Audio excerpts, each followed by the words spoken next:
Hey there, Morning Glory. The time is 6:22 this thankfully Thursday. I'm Anna Koyman. You're watching Fox News Rising. Cash for Clunkers is turning out to be a more popular program than anyone really expected. Car shoppers love it, but some car dealerships are uneasy about the program. If they don't get their money back on the clunkers, they'll take a huge loss. In this morning's Everything Auto, Erick Wicklund of Town & Country Toyota explains how that's putting buyers at risk. Good morning to you, Erick. Good morning. First of all, I'm good, thank you. First of all, you would think that this would affect the dealers if the federal government doesn't give any of the money, because they could really have some cash flow problems. You haven't seen a penny yet.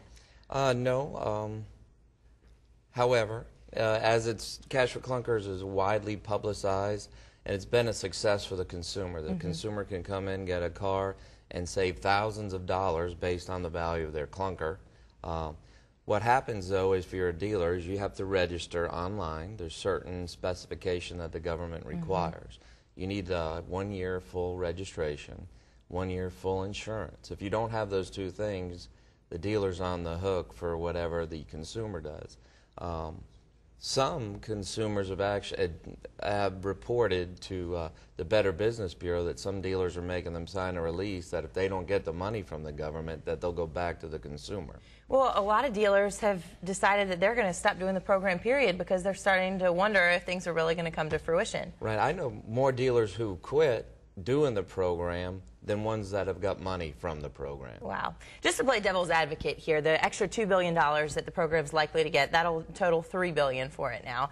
What if we had just kept those billions of dollars, all those taxpayer dollars, and let people just spend their own money on these cars? Because, I mean, we obviously need to worry about the environment. We're getting gas guzzlers off the road. But why are we paying for people to buy brand new cars? Well, that's a very good question. I think if you add in the $2 billion that's supposed to happen today, you got $3 billion. Most of the people that are doing this are going out buying cars. They're turning money. They're financing it. They're making the inventories drop, which makes the people at the factories be able to make more cars.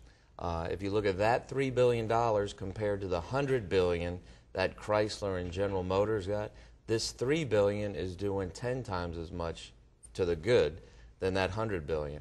And the $100 billion, you and I both could have got a check for $80,000, and everybody in the studio. Man, that would have been nice, huh? As opposed to bailing out General Motors and Chrysler. If we all had a check for 80 grand, or you could say we'll give it to GM and Chrysler, I think you would have been better off, and people might have been able to pay for their own health care with $80,000. Well, all to say, Cash for Clunkers, though, it really has been a success for getting people to come out and start buying cars and really jumpstart the economy. There's been talk that another part of the stimulus plan may be for housing, doing something similar. We've seen the marketing come even for furniture companies and things like that. Bring in your couch and get $250 off. Well, as long as the money is turning, and the government is getting tax revenue on these 250,000 cars too, state and local governments. And right now, I'm sure you hear on the news, because you're a Honda driver in the news, that these it's tough times even in the government.